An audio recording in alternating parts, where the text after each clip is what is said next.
அனைவருக்கும் ஜெய் பீம் நமோ புத்தாயா. இன்னைக்கு நாம பார்க்க போற டாபிக் என்னன்னா பௌத்த அண்டவியல். பொதுவாகவே நான் ஒரு நாத்திகன்.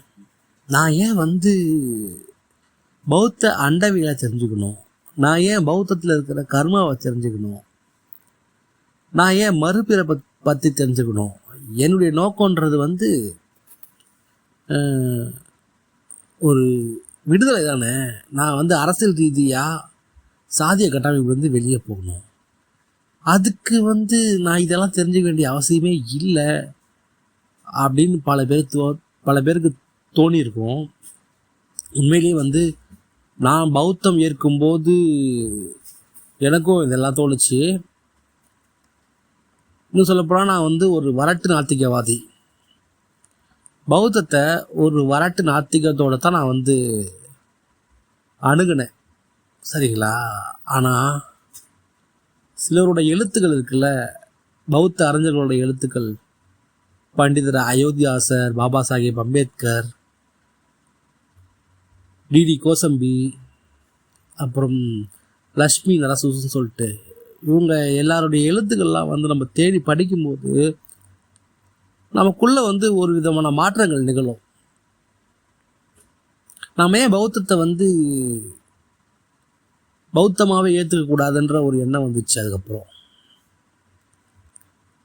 ஏன் சொல்கிறேன்னா, பௌத்தத்தில் சில விஷயங்கள் ஏற்க முடியாத மாதிரி தான் இருக்கும். ஆனால் அது போக போக நவீன காலத்தோடவும் நவீன அறிவியலோடவும் பொருந்துற மாதிரி பல விஷயங்கள் ஆகியிருக்கு. உதாரணத்துக்கு என்ன சொல்லணும்னா,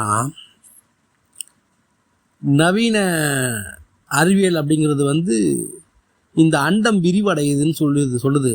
எப்போ சொல்லுதுன்னா 1932 அப்போ தான் இந்த அண்டம் தொடர்ந்து விரிவடைஞ்சிக்கிட்டே இருக்குது அப்படிங்கிறத கண்டுபிடிக்கிறாங்க.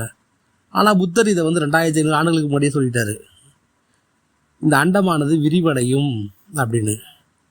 இப்போ தான் அண்டம் சுருங்குன்ற ஒரு கோட்பாடே வச்சுருக்காங்க. ஆனால் அதுக்கு எந்த வித ஆதாரமும் இப்போ நம்மக்கிட்ட இல்லை.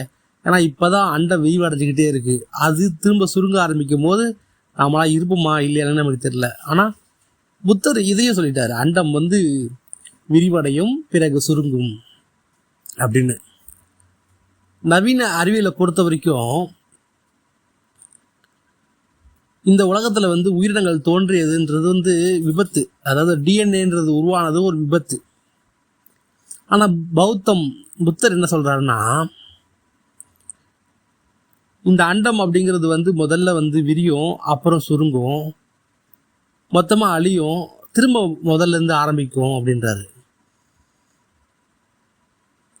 இந்த உலகத்தில் உயிர்கள் தோன்றதுன்றது தனிப்பட்ட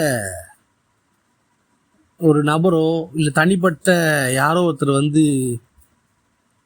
முடிவு பண்ணுற ஒரு விஷயம் கிடையாது. யாரோ ஒரு கடவுள் இந்த உலகத்தை படைக்கிற விஷயம் கிடையாது. அதாவது இந்த உலகம் உருவாகிறதுக்கு முன்னாடி மனிதர்கள் அல்லது விலங்குகள் உயிர்கள் இருக்குங்கள, அவங்களாம் அருவமாக இருந்ததா புத்தர் சொல்கிறாரு. அருவமாக இருந்த உயிரினங்கள் அவங்க மனித மாதிரி தான் இருக்கணும்னு அவசியம் கிடையாது. எல்லாம் புரிஞ்சுக்கணும். அருவமாக இருந்தார்கள்னா சொல்கிறாரு, தவிர அவங்க மனிதர் மாதிரி அவங்களுக்கு உருவம் இருந்துச்சு. அருவனாலே உருவம் இல்லைன்னு தான் அர்த்தம். அவங்களுடைய எண்ணத்தால் உருவானது தான் இந்த அண்டம். அருவமாக இருந்த உயிரினங்களுடைய எண்ணத்தால் உருவானது தான் இந்த ஒட்டுமொத்த அண்டமே. இந்த யூனிவர்ஸ் சொல்கிறோம்ல, ஒட்டுமொத்த யூனிவர்ஸ், இது எல்லாமே அருவமாக இருந்த உயிரினங்கள் கூட்டு எண்ணத்தால் உருவாச்சுன்றாரு. அவர்கள் மூலமாக தான் இந்த அண்டம் உருவாகுது. அண்டத்தில் பூமி, உயிரினங்கள் எல்லாமே உருவாகுது. புத்தர் என்ன சொல்கிறாருன்னா, இந்த ஒட்டுமொத்த அண்டத்துக்கும் இந்த அண்டத்தில் உயிர் வாழ்கிற உயிரினங்களுக்கும் அவங்களுடைய எண்ணம் சார்ந்து தொடர்பு இருக்குன்றார். இந்த எண்ணம் தான் ஒட்டுமொத்த அண்டத்தையே இயக்குதுன்னு சொல்கிறாரு. இதுதான் வினை செயல். வினை செயல்ன்ற விஷயம் நம்ம மனசுக்கும் அண்டத்துக்கு நடுவில் பாலமாக இருக்குன்னு புத்தர் சொல்கிறார். புரியுதுங்களா? இதை நம்ம எப்படி புரிஞ்சுக்கிறதுன்றது நான் சொல்றது கிடையாது. ஒவ்வொரு மனிதர்களுக்கும் ஒவ்வொரு மாதிரியான புரிதல் பௌத்தத்தில் ஏற்படும். எல்லாருக்கும் ஒரே மாதிரியான புரிதல் வருன்றதை நான் சொல்ல மாட்டேன். அது சாத்தியமே கிடையாது. ஒவ்வொரு மனிதனுக்கும் ஒவ்வொரு மாதிரியான புரிதல் பௌத்தத்தில் வரும். அது அவங்க புரிஞ்சுக்கிற விதத்தை பொறுத்து தான். சரிங்களா? ரெண்டாவது நவீன அறிவியல் இந்த ஒட்டுமொத்த அண்டத்தையும் ஒரு ஜட பொருள்னு சொல்லுது. ஒரு ஜடமான பொருள். இதில் எந்த வித இயக்கமும் கிடையாது. இதில் இயங்குறதுக்கு காரணம் 2 விஷயம் முன் வைக்கப்படுது. ஒன்று புவியீர்ப்பு விசை. நம்ம பூமி சுழறது, பூமியை நிலவு சுற்றுறது, பூமி நிலவை சூரியனை சுற்றுறது, இந்த சூரியன் பால்வழி அண்டத்தை சுற்றி வருதுல்ல, இந்த விஷயங்களுக்கெல்லாம் காரணம் கிராவிட்டி, புவியீர்ப்பு விசையை நவீன அறிவியல் சொல்லுது. ரெண்டாவது இன்னொரு விஷயத்தை கண்டுபிடிச்சிருக்காங்க. என்னன்னா, இந்த கோள்கள்லாம் ஒன்று ஈர்க்காம மோதிக்கொள்ளாமல் தடுக்கிறதுக்கு டார்க் மேட்டர் அல்லது டார்க் எனர்ஜி அப்படிங்கிற ஒரு விஷயம் இருக்குது. ஆனால் அது மனிதனோட கண்ணுக்கு தெரியல. அதை தான் தேடிட்டு இருக்கோன்னு சொல்லிட்டு நவீன அறிவியல் சொல்லுது.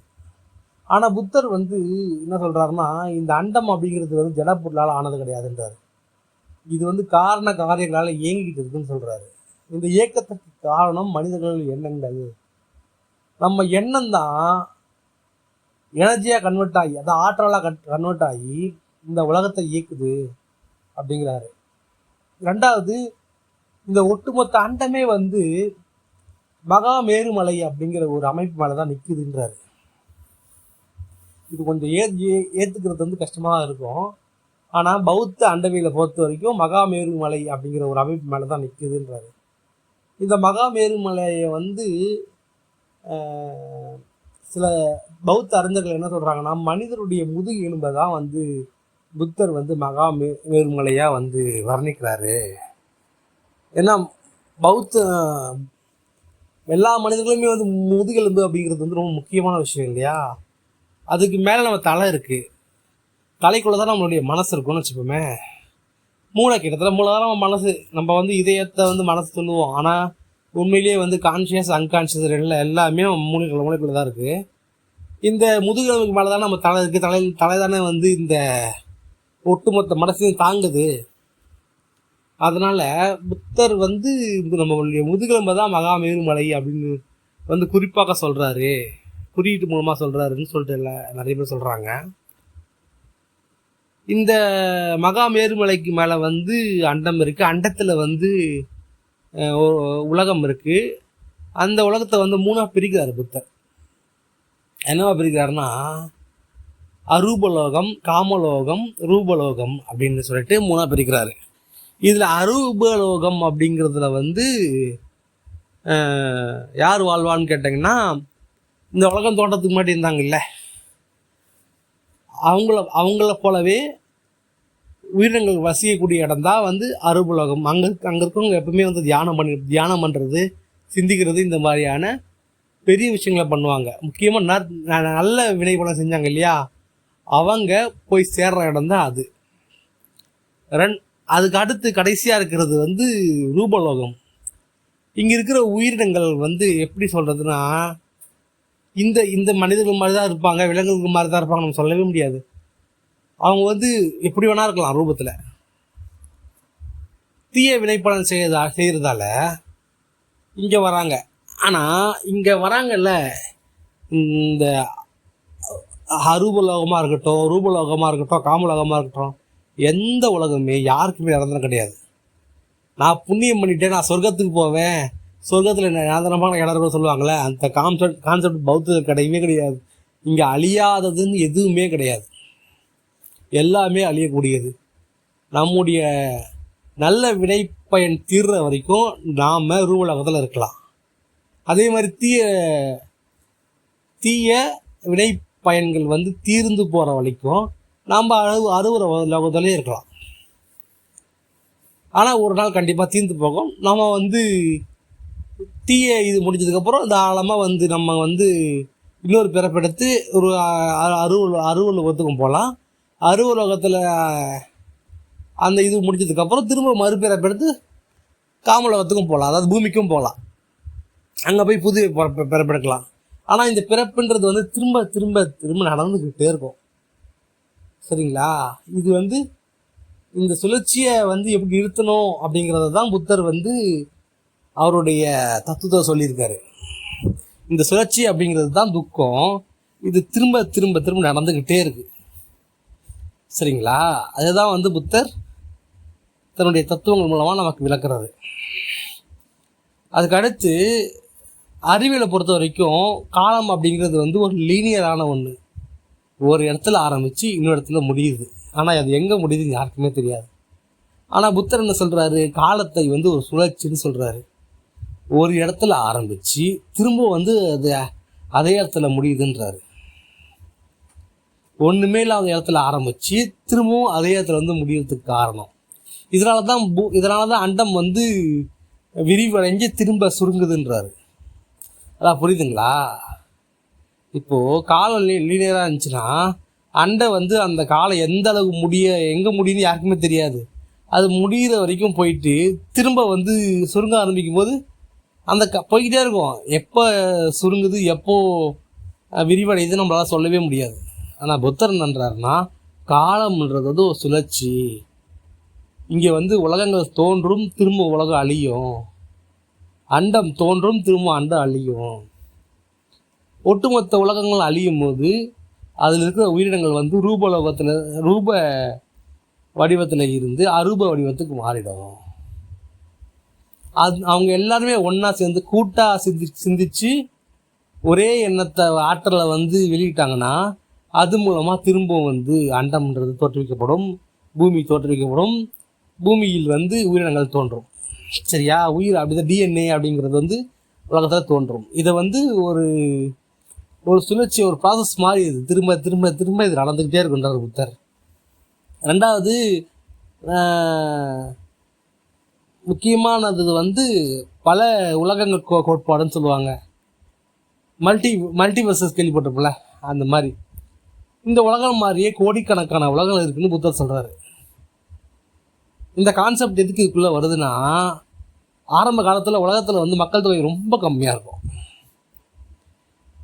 என்ன சில லட்சங்கள் இருக்குமா, சில கோடி வச்சுப்போம், ஒரு 5 கோடி இல்லை 4-5 கோடி கிட்ட இருந்திருக்கும் உலகத்தில் ஆரம்ப காலத்தில், நம்மளுடைய வரலாறு நமக்கு தெரிஞ்ச வரைக்கும். சரியா? ஆனால் இன்னைக்கு வந்து உலகத்துடைய மக்கள் தொகை எண்ணிக்கை வந்து 750 கோடி. அப்போது ஒருத்தர் பிறக்கிறாரு, அவர் இறந்ததுக்கப்புறம் மறுபிறப்பு எடுத்தோம்னா, ஆன்மா இல்லை பௌத்தத்தில், மறுபிறப்பு எடுத்தாருன்னா அந்த எண்ணிக்கை மாறக்கூடாதுல்ல. ஒன்று முடிஞ்சு திரும்ப ஒன்று ஆரம்பித்தா அது ஒன்று தானே வரணும். அப்போனா உலகத்தோட எண்ணிக்கைன்றது வந்து வெறும் 4 கோடியில் தான் நின்றுருக்கணும். எப்படி 750 கோடி ஆச்சுன்றத புத்தர் விளக்குறாரு. இதுக்கு என்ன இதுனா, இந்த உலகத்தில் மறுபிறப்புன்றது மனிதர்களுக்கு மட்டுமே உரித்தான ஒன்று கிடையாது. இது உலகத்தில் இருக்க எல்லா உயிரினங்களுக்கும் பொருந்தும். நம்ம நாக்கில் இருக்க சின்ன ஒரு பாக்டீரியா, ஒரு நுண்ணுயிரி, ஒரு புல், பூண்டு, எறும்பு, எல்லாத்துக்குமே மறுபிறப்பு இருக்குன்னு இருக்குது. அதுங்க எப்போ வேணால் இறந்து அதோடைய வினைப்பயன் படி திரும்ப மறுபிறப்பு எடுக்கும். சரிங்களா? அப்படி மறுபிறப்பு எடுக்கிறாங்க இல்லையா, அவங்க வந்து திரும்ப இதே பூமியில் தான் பிறப்பாங்கன்னு எந்த ஒரு நிச்சயமும் கிடையாது. மல்டிவர்சஸில் இருக்க கோடிக்கணக்கான பூமியில் எந்த பூமியில் வேணால் பிறக்கலாம். இந்த கோடிக்கணக்கான பூமியில் வந்து எந்த பூமி வேணால் எப்போ வேணால் அழிஞ்சு அங்கே இருக்கிற ஒட்டுமொத்த உயிரினங்களும் பிரிஞ்சு வேறு உலகத்தில் போய் பிறக்கலாம். இந்த ப்ராசஸ் வந்து திரும்ப திரும்ப திரும்ப நடக்கும்னு சொல்கிறது தான் புத்தர் சொல்கிற அண்டவியல். புரியுதுங்களா? இதில் வந்து நவீன அறிவியலுக்கு வந்து நிரூபிக்கப்பட்ட விஷயங்கள் நிறைய இருக்குது. பௌத்தத்தில் வந்து இருக்கிறது நவீன அறிவியலால் நிரூபிக்கப்பட்டச்சுன்னு சொல்லிட்டு நிறைய இருக்குது. ஆனால் புத்தர் என்ன சொல்கிறாருன்னா, நம்மளுடைய தர்க்கமும் இன்னொரு தர்க்கமும் ஒத்துப்போகுது அப்படிங்கிறதுக்காக எக்காரணம் கொண்டோ ரெண்டுத்தையும் ஒப்பிடக்கூடாது, இதுதான் அதுன்னு சொல்லவே கூடாதுன்றாரு. இப்போ நான் சொன்னேன்ல, புத்தர் வந்து 2000 ஆண்டுகளுக்கு முன்னாடியே வந்து அண்டம் வந்து விரிவடையுது பின்பு சுருங்குதுன்னு இது அறிவியலில் கண்டுபிடிச்சிருக்காங்க சொன்னல, அந்த விஷயங்களை சொல்லக்கூடாதுன்னு புத்தர் சொல்கிறாரு. ஏன்னா புத்தர் சொன்னது அந்த காலத்தில் மக்களுக்கு புரியுற மாதிரி சொல்லிட்டு போயிட்டாரு.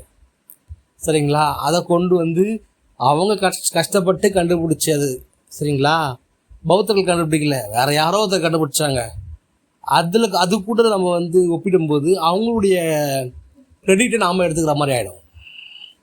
பார்த்தீங்களா, புத்தர் வந்து அப்போவே சொல்லிட்டாரு அப்படி நம்ம பெருமைப்படுற மாதிரி இருக்கும். முடிஞ்சால் நம்மளால் நிரூபிக்க முடிஞ்சால் நிரூபிக்கணும், இல்லையா அடுத்தவங்க கிரெடிட்டே எடுக்கக்கூடாது. இதை தான் புத்தர் முன்வைக்கிறாரு. அதனால தான் வந்து பல பௌத்தர்கள் வந்து பல அறிவியல் உண்மைகள் வந்து வெளியே வரும்போது கூட பௌத்தர்கள் வந்து அதை சுட்டி காட்டி இதை புத்தர் மாதிரி சொன்னாருன்ற சொல்ல மாட்டாங்க. எதுவாக இருந்தாலும் நம்ம மனசுக்குள்ளேயே நம்ம எண்ணத்தில் வச்சு நாமளே வந்து அதை தெரிஞ்சு புரிஞ்சுக்கணும், அவ்வளோதான். இது வந்து அடுத்தவங்க கிரெடிட் எடுக்கிற வேலை வச்சுக்கக்கூடாதுன்னு சொன்னார் புத்தர். ஜெய் பீம், நமோ புத்தாயா. நாளைக்கு வந்து வேறு ஒரு நல்ல வீடியோவில் பார்ப்போம். தயவு செஞ்சு இந்த வீடியோவை முழுசாக பார்த்தவங்க சப்ஸ்கிரைப் பண்ணுங்கள். உங்களுக்கு தெரிஞ்ச பௌத்தர்களுக்கு ஷேர் பண்ணி விடுங்க.